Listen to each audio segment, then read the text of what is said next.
Now, Namaskar, good evening all. Wishing everyone a very happy Women's Day.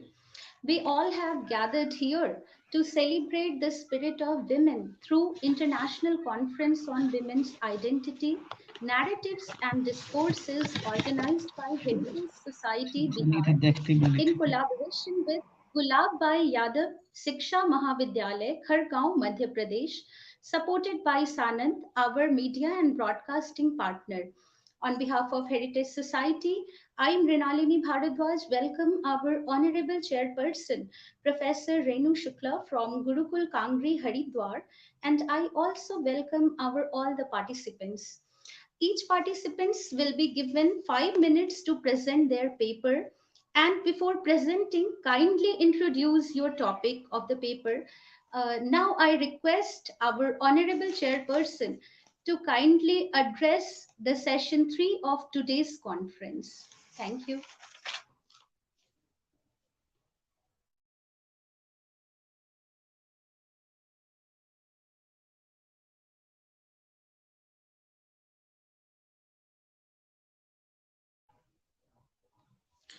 Ma'am, you are not audible. Professor Renu Shukla ji. am I audible now? Yes, yes. So, thank you, Mrinalini. It's a pleasure to be on this platform again. I am thankful to Dr. Ananta Ashutosh Trivedi ji for giving me this opportunity to listen to young researchers.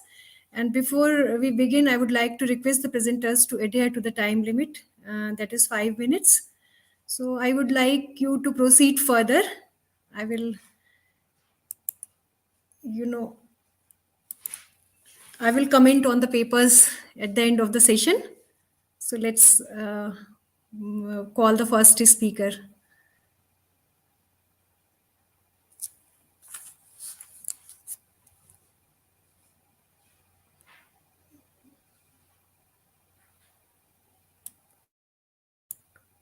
Mrinalini, are you there? Ma'am, with your permission, I want to Yes, open this yes, session yes, please.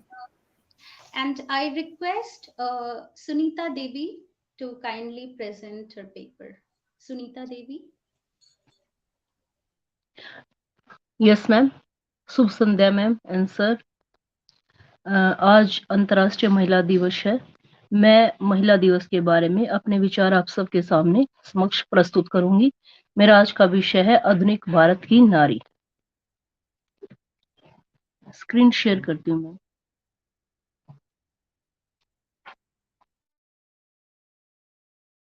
मैं। Ma'am screen share option नहीं है। आप अपना 5 minute में जो paper है वो कृपया पढ़ते हैं उसको। Okay ma'am. यस। आज मैं अपने शोध पत्र में स्वतंत्रता से पहले और स्वतंत्रता के बाद नारी की स्थिति का वर्णन करूंगी और समाज सुधारकों में कवियों और लेखकों का वर्णन करूंगी। यत्र नार्यस्तु पूजन्ते रमन्ते तत्र देवताः यत्र ततस्तु न पूजन्ते सर्वसत्र फला क्रिया। जहाँ स्त्रियों की पूजा होती है वहां देवता निवास करते हैं। जहाँ स्त्रियों की पूजा नहीं होती, उनका सम्मान नहीं होता, वहां किए गए समस्त अच्छे कार्य निष्फल हो जाते हैं। स्त्री समाज का दर्पण होती है। यदि किसी समाज की स्थिति को देखना है तो वहां नारी की अवस्था को देखना होगा। समाज में नारी को बहन, बेटी, पत्नी, माता आदि के रूप में स्नेह, प्रेम और श्रद्धा की मूर्ति माना जाता है। नारी के रूप राष्ट्र को संस्कार देते हैं। नारी एक प्रेरक शक्ति है, वह समाज को बदलने की हिम्मत रखती है। नारी का पहले भी शोषण होता आया है और आज तक रुकने का नाम नहीं ले रहा है। भारतीय समाज में नारी का हमेशा ही शोषण होता आया है। यह पुरुष प्रधान समाज ही नारी का शोषण करता है। नारी के प्रति होने वाले शोषण का चित्रण मोहन राकेश ने अपनी कहानियों में किया है। नारी पुरुष प्रधान समाज के शोषण रूपी शिकंजे से निकलना चाहती है। नारी स्वतंत्रता से पहले नारी की स्थिति। नारी परिवार की धुरी है। नारी के बिना परिवार की कल्पना संभव नहीं। परिवार से लेकर समाज तक नारी की एक अहम भूमिका है। सामाजिक जो कृतियां कविवर रामधारी सिंह दिनकर की निम्नलिखित पंक्तियों में भी इस स्थिति का स्पष्ट चित्रण है। मन से करहाता मनुष्य पर ध्वंस बीच तन में नियुक्त करती उसे नियति है। नारी उत्पीड़न देश की एक ज्वलंत सामाजिक समस्या है। प्राचीन युग में जहाँ नारी को देवी तुल्य समझा जाता था, वहीं आज नारी कभी दहेज के नाम पर, कभी पुरुष के अहम की तृप्ति के लिए उनकी बर्बरता का शिकार हो रही है। आए दिन अखबार में नारी के प्रति दुराचार, अत्याचार, बलात्कार व दहेज के लिए जिंदा जला देने जैसे जघन्य अपराध सुर्खियों में दिखाई देते हैं। स्वतंत्रता के बाद नारी की स्थिति। आधुनिक युग में नारी की स्थिति में क्रांतिकारी परिवर्तन हुए। सती प्रथा का अंत, विधवा विवाह, बाल विवाह प्रतिबंध, नारी शिक्षा आदि सुधारों ने एक नए युग का प्रारंभ किया।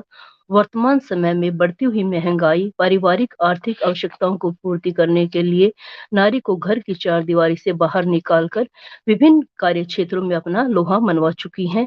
कहीं नारी अपने स्वाभिमान के लिए नौकरी करती है, तो कहीं अपने परिवार की आवश्यकताओं को पूरा करने के लिए कभी नहीं हिचकिचाती है।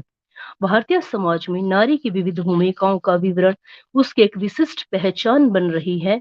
वह अपने चिंतन और कार्य के माध्यम से समाज के विभिन्न क्षेत्रों को नए आयाम प्रदान करती है।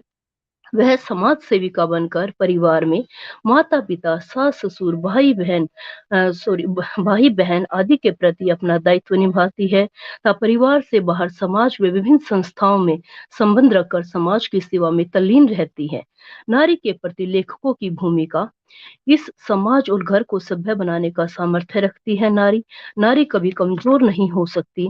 मोहन राकेश, जयशंकर प्रसाद की कामिनी, प्रेमचंद का गोदान, सुमित्रा पंत की जो कविता मुक्त करो नारी, मैथिली शरणगुप्त का साकेत, मन्नू भंडारी की नशा कहानी आदि इस प्रकार की जो कहानियों में कवियों और लेखकों ने अपने लेखन के माध्यम से समाज में नारी की दशा का बहुत ही सुंदर वर्णन किया है तथा नारी शिक्षा के महत्व का बखूबी वर्णन किया है। भारतीय कवियों ने नारी को पूज्य मानकर उनके प्रति श्रद्धा व्यक्त की है।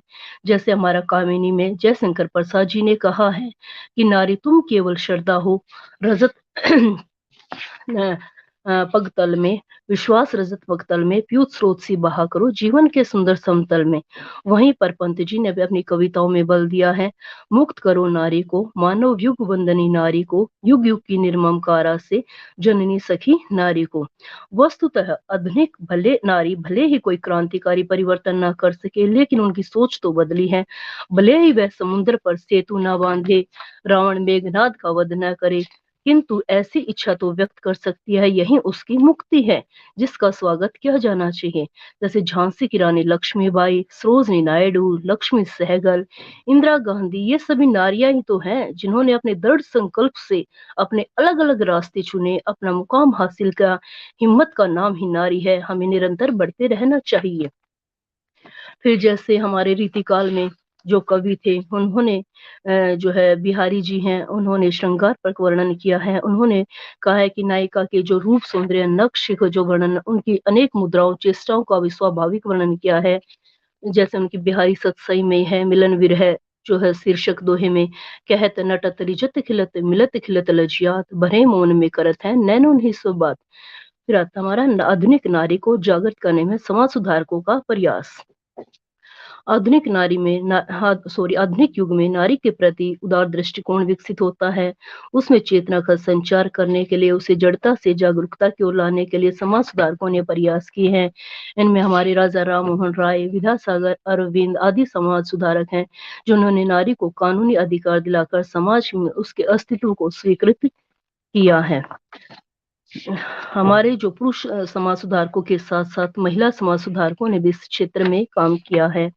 आज के युग में, आधुनिक युग में नारी आत्मनिर्भर है। अपनी बुद्धि और विवेक के द्वारा अपने जीवन के महत्वपूर्ण निर्णय लेने में अक्षर है, सक्षम है। वह पुरुष के साथ कंधे से कंधा मिलाकर चलती है किसी भी क्षेत्र में, चाहे वो हमारा राजनीति क्षेत्र है, चिकित्सा क्षेत्र है, वायुयान क्षेत्र है, किसी भी क्षेत्र में वो पुरुषों से कम नहीं है। धन्यवाद ma'am. Thank you so much, Sunita Devi ji. Now I invite Dr. Preeti Sriranjan to present her paper. Thank you.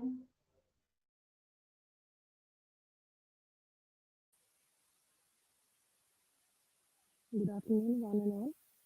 Ma'am, am I audible? Hello. You are audible, but your voice is very low. Very low. Hello. Kindly increase the volume of your laptop or mobile. So, good afternoon, everyone. My name is Priti Ranjan, and I'm currently serving as a lecturer in psychology in SCS College, Puri, Odisha. So, today We are still I'll be not able to presenting. hear you properly.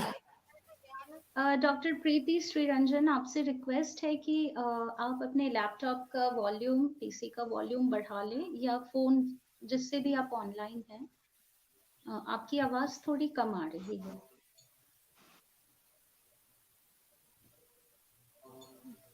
It's full, ma'am. I don't know what to say.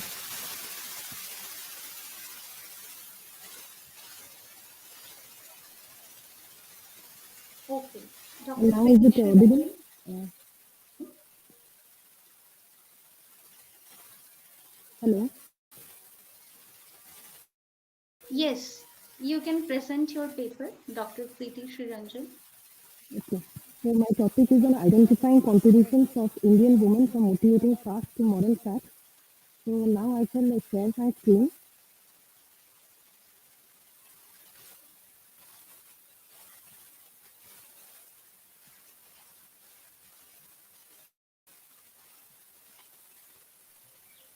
Yes doctor Preeti Shriranjan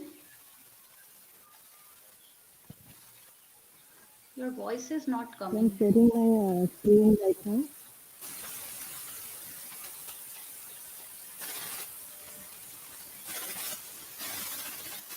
And is it visible?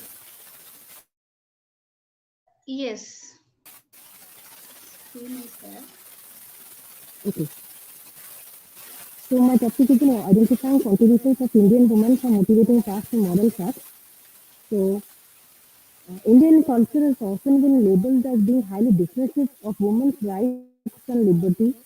Epics such as Ramayana and Mahabharata have often been cited to prove the above narrative. So it is very important to revisit the pages of ancient history and documentary evidences of an unbiased opinion about the position of women. Many texts like Manusmriti, for example, we can say that it has been criticized mostly by liberals as a regressive text, contains very instances where women are considered as worthy of worship. The same text also extols the position of motherhood in society. Women have also been depicted as warriors, as scholars, diplomats, and counselors in Indian scriptures. What is lamentable, we can say that it is the rigid stance that is taken by many Indian historians and social scientists of women being suppressed and neglected from centuries. So here, as you can see, this is the methodology that I have applied in my paper. That is interpretations, interactions, mapping memories, oral narratives, public debates, chats, case study approach, desk review, and document analysis, storytelling, walk the talk that includes debate, dialogue, discussions, transcribing, and listening is thinking, thinking is writing, and writing is reflective. In going to the next slide, we will now focus on ancient women. Brahmanas or female composers of the Vedic hymns like Ghosha, Apala, Lopamudra, Maitreyi, Gargi, Indrani, Mudgalini, and Vishwara have often been made in the ancient texts. Female warriors such as Vishwala, Dhanu, and Sarama, they are also described as taking part in the actual fighting on the battlefield. So critics have pointed out that despite the above names, women constitute a minuscule minority and that a majority of Vedic seers, they were male. Also, we can say that the role of women in the family it was always subordinate to men. Critics have pointed out that female deities in the Rig Veda occupied minor positions suggestive of the fact that while there is divinity in the female aspect, the real power and prestige rested with the male. Critics have often been silent on grounds that of all the cultures, it has been the Indian culture that had a strong tradition of goddess worship. Modern proponents of the Shakta tradition are Sri Ramakrishna Paramhamsa, Swami Vivekananda, Sister Nivedita, among others. Then we have the construction of the feminine in the Ramayana. We can see how women are depicted in the Ramayana, which can be divided as follows. The first of these adhere to the Dharma and are obedient daughters, sisters, and wives. The second type of women in the story are the ambitious ones who seek power, which includes Rama's stepmother like Kaikeyi. and Mantra, who get him banished from the kingdom for 14 years in order to secure the throne for Kaikeyi's son, that is Bharata. It is also rightly to mention here that whenever women of first category acted on impulse, they saw a downfall. The next construction of the feminine in the Ramayana, women in Ramayana that are divided as follows. In the infancy, three male female characters were studied from this stage, namely Rama's mother Kausalya, his two step mothers Kaikeyi and Sumitra, and the royal nurse Mantra. In the adulthood, Rama's wife Sita, her foster sister Urmila and her cousins Mandavi and Sukratika. In the forest, Anasuya, Surpanakha and Sabri. Several interpretations of women in the Ramayana exist in terms of research also. So broadly, we can say that they speak of two different kinds of women. Then we can talk about here about how the feminine aspect of the Mahabharata. So women appear more sexually liberated in the Mahabharata.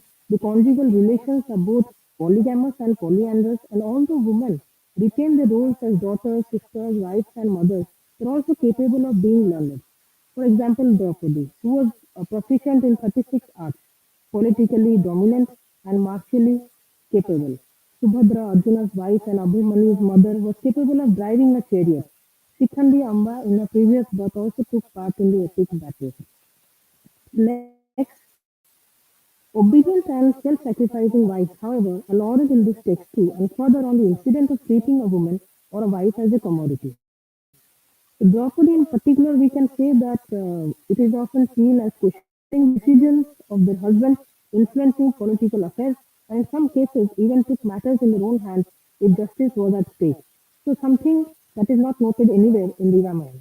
So these characters itself are very important in the Mahabharata, like Ganga, Amba, Gandhari, Kunti, Radha, Rukmani.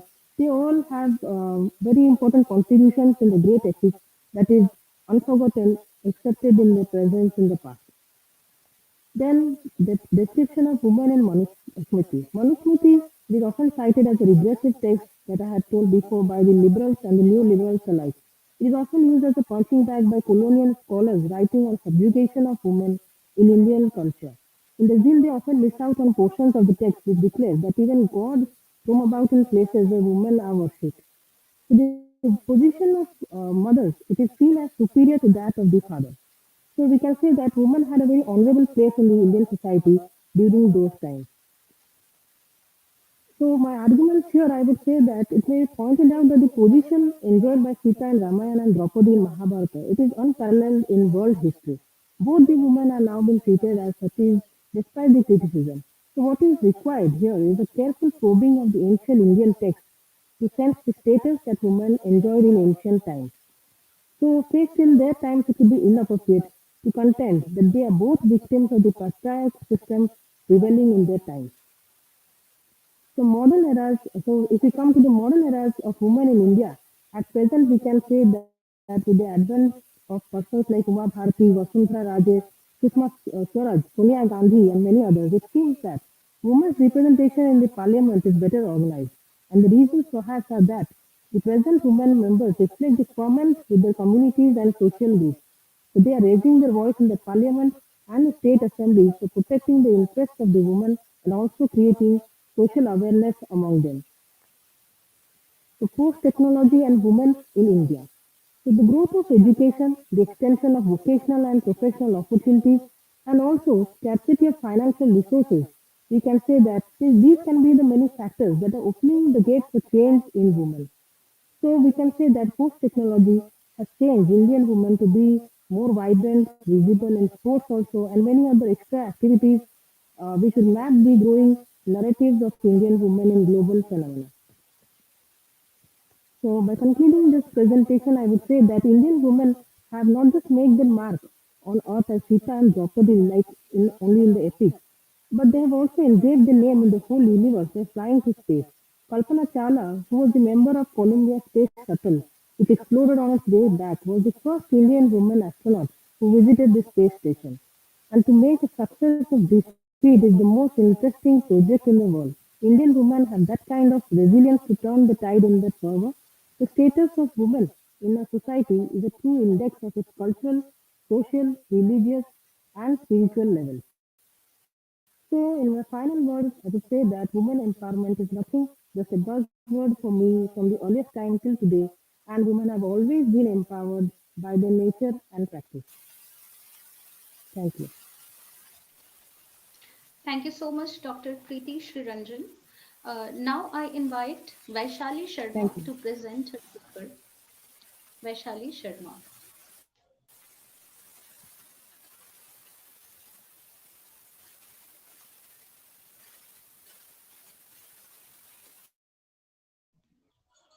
Vaishali, you are not audible, so kindly switch on your mic. Mrinalini ma'am, you're not coming in full frame. Just can you please Yes. keep your camera up a little bit up?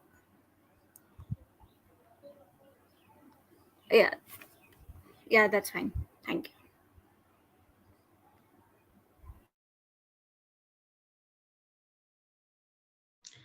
So now I invite Vaishali Sharma to present her paper. Vaishali Sharma.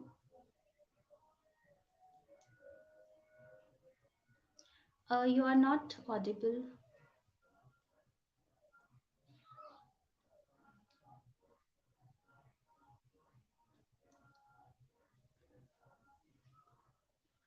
No, it's still not there.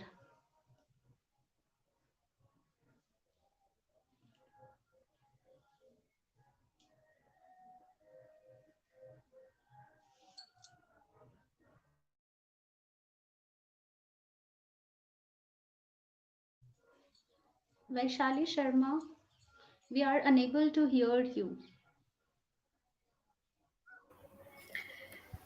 Vaishali Please Yes, ma'am, unmute yourself. Are you yes, muted? now. Yes, now, okay, yes.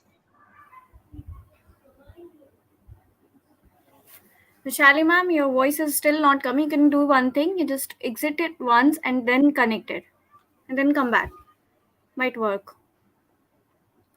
Yeah, yeah.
Meanwhile, we can request Jamshed Ahmed ji to kindly present his paper. Jamshed Ahmed ji. Yes, ma'am. Ma'am, Vaishali Sharma has joined, so maybe if you pursue Okay, allow to her, so after that, ma'am. okay. Thank you, ma'am. So should I be You're still not audible. No, uh he isn't my audible. my mic is on. Yeah, Are you now able to? now you are. Is it Now you better? are audible, Vaishali ma'am. You can Okay. continue. Okay. I'm so sorry for the disruption. So I would like to start with I believe in celebrating women every day, but this day is special as well. Wishing everyone who identifies as a woman a very happy International Women's Day. Greeting to all. Hope you all are healthy and safe. I am Vaishali, and I would like to present my paper on gender equality in the field of history and heritage. The purpose or the need to work towards gender equality or basically rewrite history where the representation of women is accounted for all as well as documented to have a better understanding of our heritage. So why do you think we need gender equality in history and heritage studies? I've always believed that what has happened in the past can't be changed. So our focus should be on implementing changes in the present so that our future can be better. This belief soon changed when I started to learn about our approach today is due to the misinterpretation of women's representation, the omission or undocumented events where women were sole essence of it. We all are well aware of the Swadeshi movement and its symbol Charkha. The movement represented self sufficiency, but why was the movement only remembered or learned as Gandhi led movement? In fact, the very essence of the movement was women. They were the ones who, I'm so sorry, there's a, I'm sorry about that. So basically, the the Swadeshi movement is Gandhi led. I mean, it's learned as Gandhi led movement. In fact, the very essence of the movement was women. They were the ones who worked day in, day out, and continued to fight for a freedom struggle. This is one of the many events which are not accounted or undocumented in our history literature. The position of our women in our heritage literature has been equivalent to a man having the right to choose from what to wear and what to marry. The Vedic Samhitas, which is from 2500 BC to 1500 BC, refer to women taking part in agriculture, other crafts like weather work, making good. They were also in charge of household finances and farm labors. When we have been part of such cultural practices, where did it all change? From about 1500 BC, things started to change in women's status due to various reasons, among which the most important was a denial of education. Traces of deterioration are found in all periods following 1500 BC, but it became much more marked after the beginning of the Christian era and reached its peak after the Mughal invasion in the 16th century. Philosopher and historian R.J. Collingwood developed and elaborated a theory and approach to reconstruct knowledge about the past that relies on the historical imagination. Based on the understanding that the events and action that historians study have already happened, that they are finished and so cannot actually be observed. Collingwood uh, claimed that historians must necessarily use their imagination to reconstruct and understand the past. Because we cannot observe human events that had already taken place, we must imagine them. While Collingwood concedes that imagination is often thought of being related to the fictitious, he argues that images do not necessarily have to be about the unreal. To demonstrate this, he provided the following example. If I imagine with the friend who lately left my house now entering his home, the fact that I imagine the event gives me no reason to believe it's unreal. To Collingwood, imagining is simply a process we use to construct or reconstruct pictures, ideas, or concepts in our minds. And he points out that this process should necessarily be correlated with either the fictitious or real. In conclusion, I would like to say that we as a heritage are very rich. We didn't had any kind of misrepresentation. All were part of uh, economic or professional or household, all were taken responsibility, be it man or women. So where when the change happened was the time when there was cultural western cultural influence, and the power, the people who had the power were the ones, they were able to make those changes, and which led eventually led to the patriarchal society which we are in right now. So what I would want to work is trying to basically our heritage, trying to implement those things or trying to get those ideas in future as well, which we can implement and can be represented as equals. Thank you so much for your time and being patient. Thank you.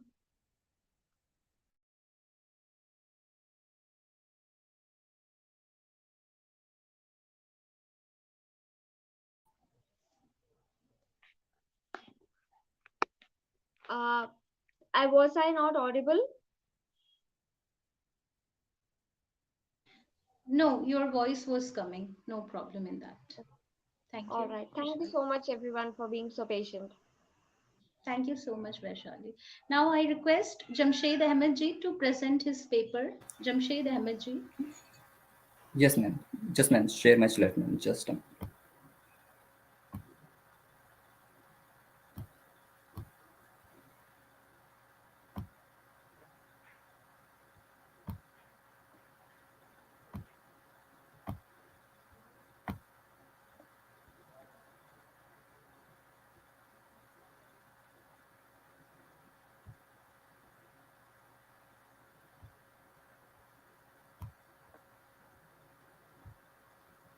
Hope my slides are visible and I'm audible too. Yes, sir, your slides are visible. You may continue now. Thank you so much. A very good evening to respected juries and all young aspiring men present here. And the title of my presentation is Women and Religion. And my name is Jamshed Ahmad from National Institute of Education Planning, New Delhi, Ministry of Education. And the structure of the presentation is abstract, introductions, current challenges, constitutional provisions, linkage among religion, women, and patriarchy, religion, patriarchy, and its impact on women, way forward, and conclusions. We talk about the abstract, so the women and religion are the integral part of the society as well as the nation, and their role is a crucial aspect of the socio-cultural identity maker, such as ethics, integrity, values, religious belief, as well as behavioral patterns.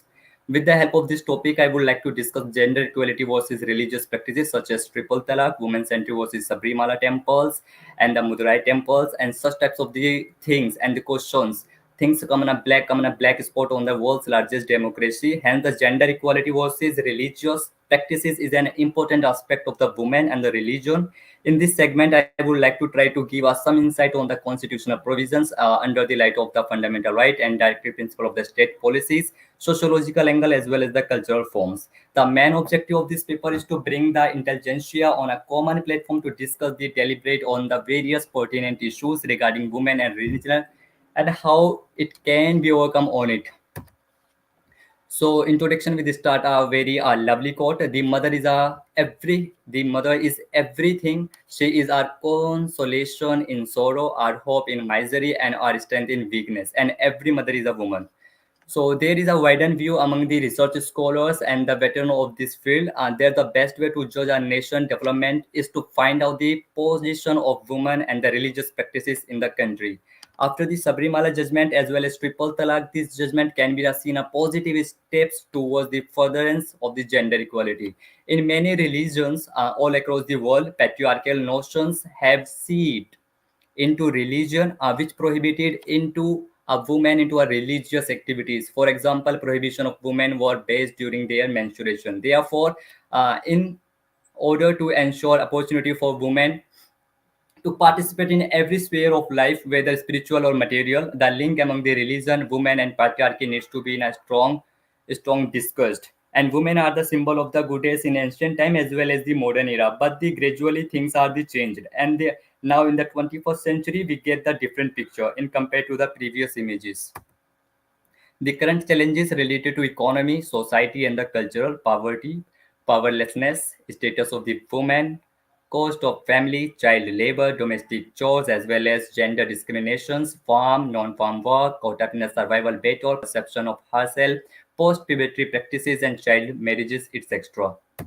If we talk about the constitutional provision, so I'm not go deep into detail. There is a right in the constitutional provision under the light of the fundamental right as well as the directive principle of the state policy. So there is a little bit I just insight on it. The Article 14, it is equality of the equality to all citizens irrespective of their sex. He she belongs and the clearly stated in the Article 14.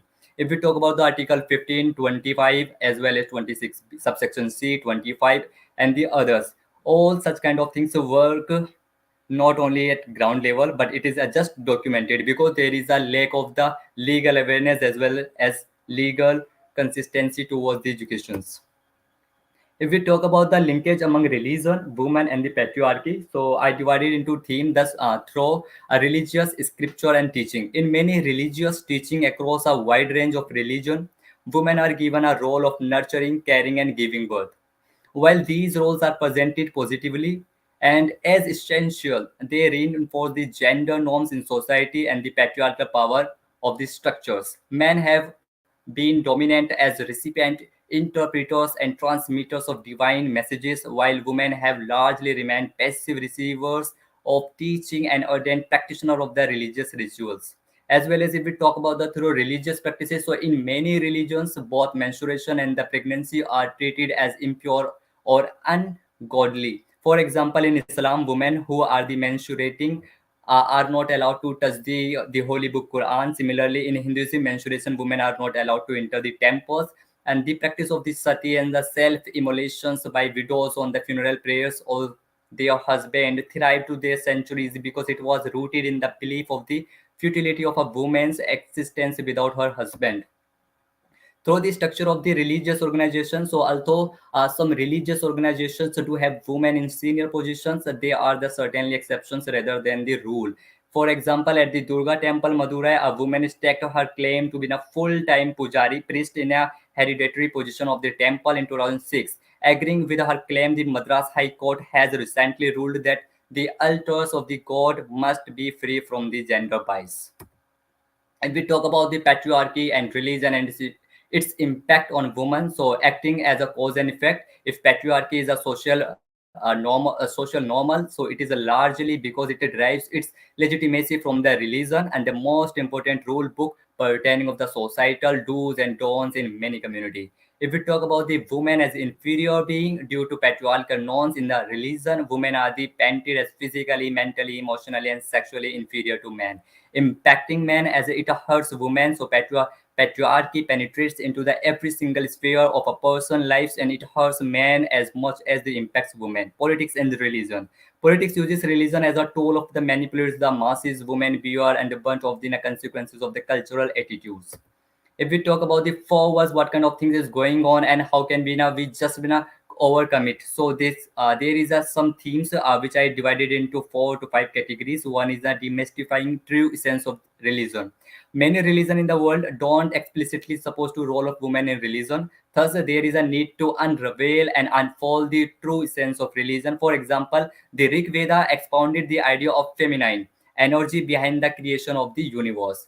Second one is the implementing uniform civil code with consulting the veteran of this field. Article 44 of the Constitution of India lays down there is a state shall endeavor to secure uniform civil code for the citizen throughout the territory of the India. Implementing UCC will be a step of the right direction in extending the narrative of the gender equality. But there is so many hurdle which is come across, which will come across in terms of the implementing of the uniform civil code, because we know the beauty of the India is lays on the diversity of India in terms of not the physical one but also the social and human ones. And last one is the confidentiality, codification of the personal laws. Our need to our is the codification of the all personal laws, so that the prejudice and stereotypes in every one of them would come to light and can be tested on the unveiled fundamental rights of the constitutions. If it is my conclusion part of my presentation. So we need to work on the education with moral ethics and integrity should be added in the curriculum of the educations.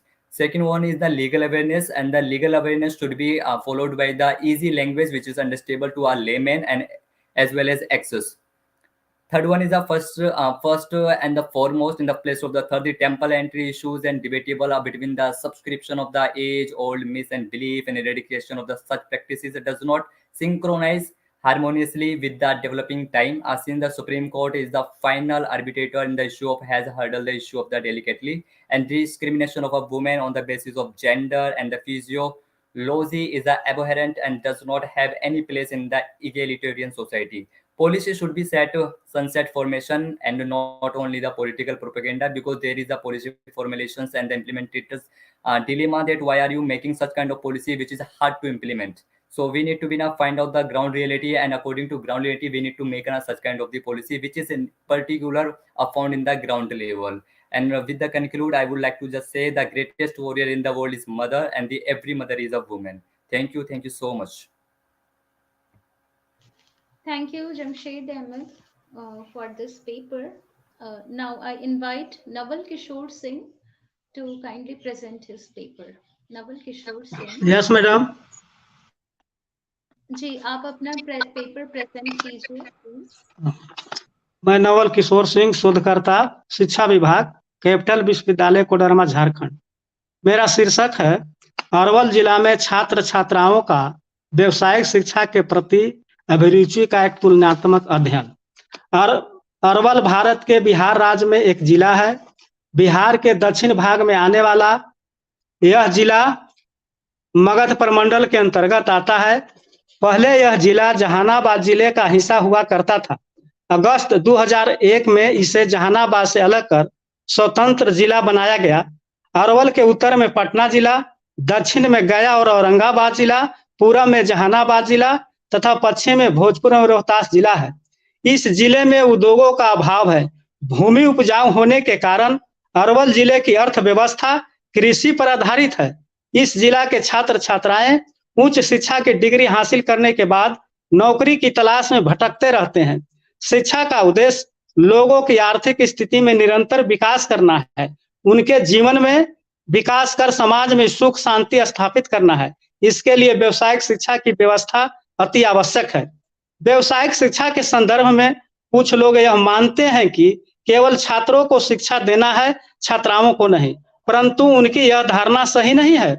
छात्राओं को भी व्यावसायिक शिक्षा प्रदान की जानी चाहिए ताकि वे व्यावसायिक शिक्षा प्राप्त कर आत्मनिर्भर बन सके।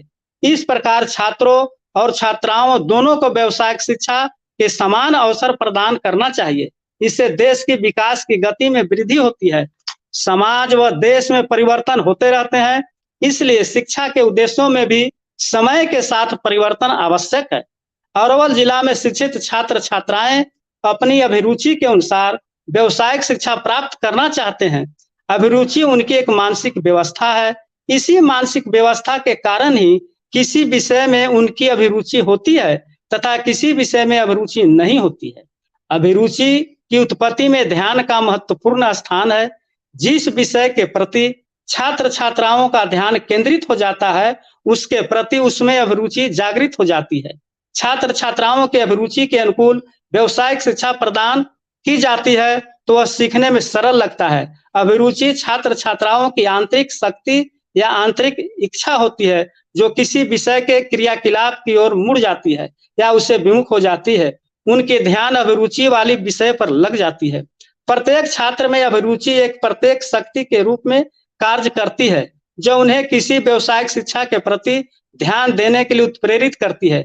व्यावसायिक शिक्षा में छात्र छात्राओं का व्यापार के आधारभूत सिद्धांतों एवं क्रियाओं का प्रशिक्षण दिया जाता है।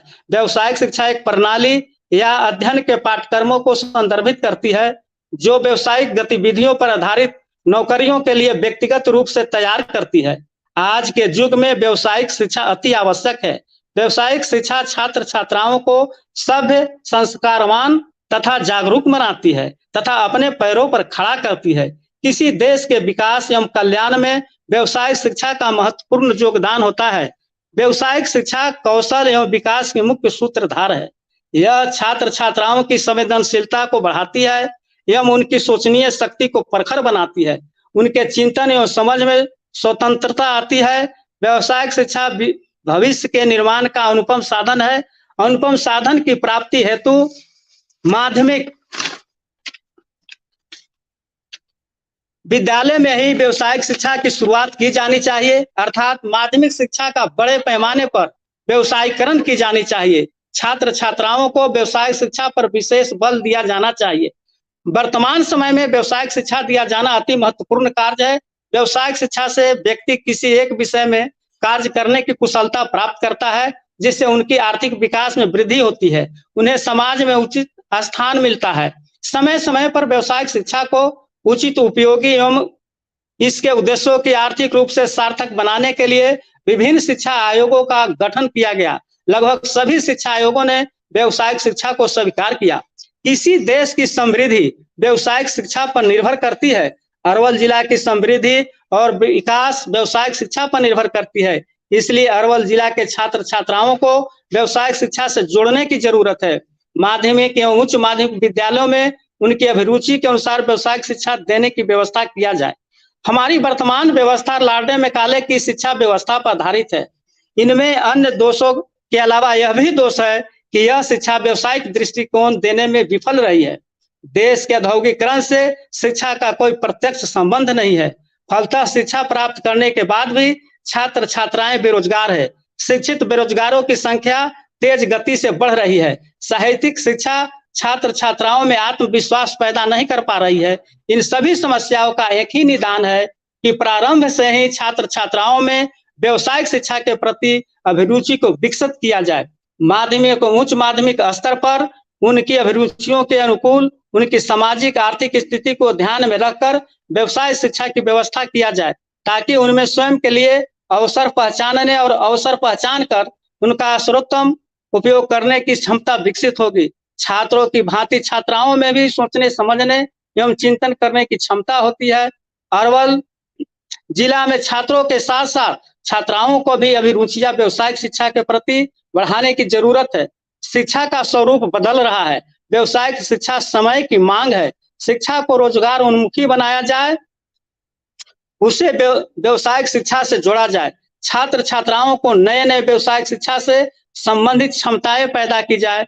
अरवल जिला में माध्यमिक और उच्च माध्यमिक स्तर पर अध्ययनरत छात्र छात्राओं को रोजगार से जोड़ने एवं उद्यमी बनाने हेतु शिक्षा एवं प्रेरणा दी जाए। इसके लिए शिक्षा संस्थाओं को अपने दृष्टिकोण बदलने की जरूरत है। तभी छात्र छात्राओं को सोचने का तरीका बदलेगा और अपनी अभिरुचि के अनुसार व्यवसायिक शिक्षा की ओर आकर्षित होंगे। वे रोजगार से जुड़कर स्वयं आत्मनिर्भर बनेंगे। Thank you madam. Thank you so much, Naval Kishore Singh ji. Now I request Archana Gupta to kindly present her paper. Archana Gupta.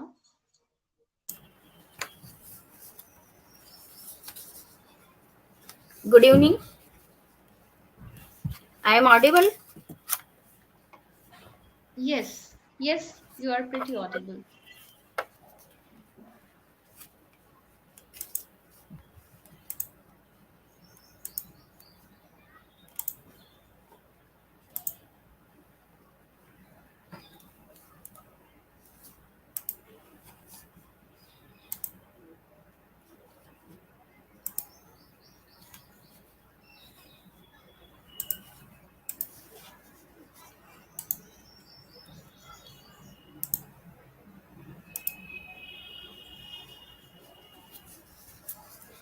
Good evening everyone.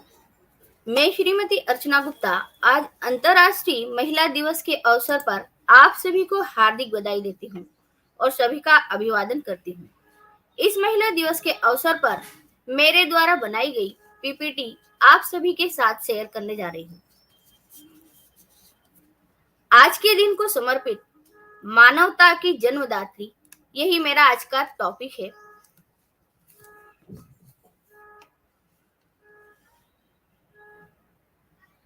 इसके परिचय के दो भागों में बताया जा सकता है, मानवता की जन्मदात्री और नारी तू नारायणी का परिचय। नारी सृजनात्मक शक्ति का प्रतीक होने के साथ ही सनातन संस्कृति और परंपरा की संवाहक होती है। नैतिक मूल्यों की रक्षा के लिए ईमानदारी से प्रतिबद्ध नारी जीवन की सार्थकता इसी में निहित है। इसलिए हमारे वेदों में नारी को नारायणी कहा गया है। साथ ही ऋग्वेद में कहा गया है कि नारी तू श्रद्धा है, प्रेम है, भक्ति है।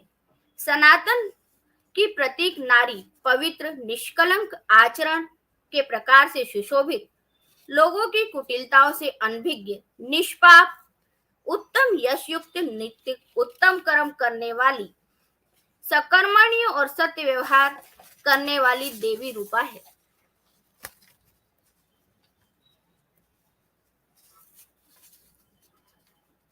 जब नारी की बात की जाती है तो नारी ऊर्जा सबसे पहले आती है, जिसमें नारी ऊर्जा के अंदर नारी को अनेक रूपों से परिभाषित किया गया है। नारी, स्त्री, भामिनी, कांता ऊर्जावान शब्द हैं, क्योंकि इसका पूर्ण स्वरूप मातृत्व में विकसित होता है। नारी मानव की ही नहीं अपितु मानवता की भी जन्मदात्री है, क्योंकि मानवता के आधार रूप में प्रतिष्ठित संपूर्ण गुणों की वही जननी है। अक्सर यह देखा गया है कि जब मनुष्य अर्थात बच्चा या बूढ़ा या जवान किसी भी अवस्था में देखें, यदि हम सांसारिक आवरण में फंस जाते हैं या किसी मानव की चेष्टा से आहत हो जाते हैं, तो अनायास ही हमारे मुंह से एक ही शब्द निकलता है, वो होता है माँ। जो मातृत्व रूप में भी इस परम शक्ति को मानवता ने पहली बार देखा, उसे ही उनने माता, पिता, बंधु, सखा, विद्या तथा अपना सब कुछ मान लिया। अब बात हम भारतीय संस्कृति की करें तो नारी शब्द की महिमा जब वेद पुराण तक आती है तो हमारी भारतीय संस्कृति कहाँ इससे अछूती रहती है। भारतीय संस्कृति में तो स्त्री ही सृष्टि की अधिदात्री है, इसलिए स्त्री को भाव प्रधान कहा गया है। इसीलिए मनुस्मृति में कहा गया है, जिस घर में नारी का सत्कार होता है, सम्मान होता है, वहां समस्त देवता निवास करते हैं, और जहां उनका नादार होता है, सत्कार नहीं होता, वहां समस्त किए गए कार्य निष्फल हो जाते हैं।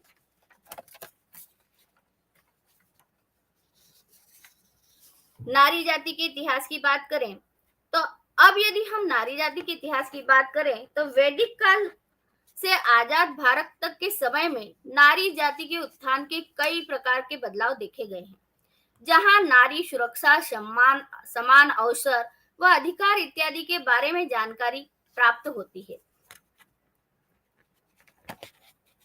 पाश्चात्य संस्कृति और भारतीय नारी। पाश्चात्य संस्कृति और आधुनिकता की अंधी दौड़ में जब नारी अपनी पुरातन संस्कार व संस्कृति को भूल जाती है, तब उसके साथ साथ उसके परिवार, समाज, राष्ट्र की गरिमा धूमिल हो जाती है।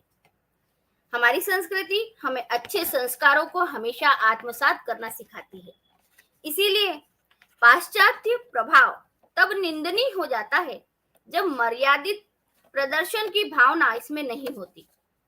आवश्यकता सिर्फ इसकी है कि भारतीय नारी को अपनी संस्कृति और अपने परिवेश के अनुसार ही स्वयं को बदलना चाहिए। वर्ष 2001 महिला सशक्तिकरण दिवस के रूप में घोषित किया गया। इसमें कई नारी सशक्तिकरण योजनाएं बनाई गई, जिसमें नारी को अपना गौरव, सम्मान, अधिकार मिल सके। किंतु विडंबना यह है कि इतनी योजना होने के बावजूद, जागरूक करने वाले विज्ञापनों के होने के बावजूद समाज में महिलाओं की स्थिति न तो बदल पाई है और न ही बदल पाएगी, क्योंकि सरकार महिला को हक दे तो सकती है, पर जब तक उनके अपनों की सोच में परिवर्तन नहीं होगा, तब तक यह सफर आसान नहीं है। इसलिए वैचारिक बदलाव जब तक हमारे अपनों का हिस्सा नहीं बनेगा, तब तक महिला सशक्तिकरण का नारा बस योजना बनकर ही रह जाएगा। अंत में मेरे इस सार का कुछ शब्दों में वर्णन करूंगी कि यह दुनिया पल पल बदल रही है और नारी को भी स्वयं की मौजूदा परिस्थितियों के अनुसार लगातार बदलते रहना होगा, पर इसका दायरा उसे ही निर्धारित करना होगा। भारतीय नारी जन जीवन की मूल धुरी, नारी माता के रूप में है। यदि यह कहा जाए कि संस्कृति, परंपरा या धरोहर नारी के कारण ही पीढ़ी दर पीढ़ी हस्तांतरित होती रहती है, तो यह अतिशयोक्ति नहीं होगी। जब जब समाज में जड़ता आई है, नारी शक्ति ने ही उसे जगाने के लिए, जूझने के लिए अपनी संतति को तैयार किया, आगे बढ़ने का संकल्प दिया। इसीलिए नेपोलियन बोनापार्ट ने नारी की महत्ता को बताते हुए कहा भी है कि तुम मुझे एक योग माता दे दो तो मैं तुम्हें एक योग राष्ट्र दे दूंगा। अंत में अपने वक्तव्य को समाप्त करते हुए हृदय से सभी का धन्यवाद करती हूँ। धन्यवाद। Thank you so much, Archana Gupta ji, for presenting your paper. So, with this third and last session, we come to an end of this conference, that is International Conference on Women's Identity, Narratives and Discourses. In this session, we saw paper coming up from various streams, like we saw the presence of women in Premchand's novel, Maithili Sharan Gupta's poem, take of Manusmriti, Ramayana and Mahabharata on women's identity and agency. छात्र छात्राओं का रुझान भी हमने देखा व्यवसायिक शिक्षा में, तथा उसके साथ ही हमने नारी के विभिन्न रूपों की परिभाषा भी समझी. So thank you all the participants for making this conference a successful and fruitful one. Now I request our honorable chairperson to kindly close this session by speaking 2 words on this conference. Professor Shukla. Thank you. So overall, 6 papers were presented in this session. I appreciate the efforts of young scholars working in the field, and it is a thoughtful attempt, I think, on the part of youngsters to investigate the issue, to furnish a detail on the whole perspective. Some presenters have given us an interesting insight into the discrimination based on gender. Various, when we, I am a student of history, and when we try to see from the perspective of a woman, we find that quest for identity is the pivotal point around which the whole struggle of women revolves. And so many scholars have discussed this issue, have raised this issue in their papers, and the I feel that women have struggled since remote past to establish their identity by raising their voice against the male domination on socio-economic and ideological grounds. One of the presenter has given the example of some strong voices from Ramayana, from Mahabharata, like Draupadi, Amba, and other women. There are many examples, like when we talk about ancient Greece, which is a highly evolved civilization known to be a pioneer in all the spheres of knowledge for democratic setup, logic, and philosophy. And yet that civilization couldn't even think of an equal status for women. One has discussed about the Sabrimala and other such cases, relation of women and religion, the restrictions imposed on women. All these issues are very relevant, and I myself have studied Buddhism. Buddhism is considered to be a religion which has always shown a reformative indication in a radical manner with respect to modern tendencies like freedom, equality, social justice, and democratic values. But we find various episodes degrading women there also. So, a patriarchal mindset and social setup prevailed throughout the centuries across the globe, irrespective of time and space. And this has been this is this we find the reflection of it in various papers of the presenters in today's session. And I feel that such discussions are relevant, and researchers should address this issue, as no nation can progress if half of the population of the country or civilization or society is is subservient to the other one. So women when we think of womanhood or istri, it has always been a matter of right for a woman, and this has been expressed so well in literature and through various art forms also. And we find that the reflection of the voices of women in some ancient Indian texts like Thirigatha, Gatha Saptashati. There are some verses of Vachan literature and Jain literature also which are testimony to this fact. So it's an interesting session. आपने देखा कि बहुत सारे लोगों ने एक बात जो मैं कहना चाहूँगी स्कॉलर्स से, वो ये है कि they should be more critical and specific. और बहुत जनरलाइज या वेग बात कहने से अच्छा होगा कि आप उस पर कोई अलग बात और थोड़ा सा क्रिटिकली उसको एनालाइज करके करें तो अच्छा होगा.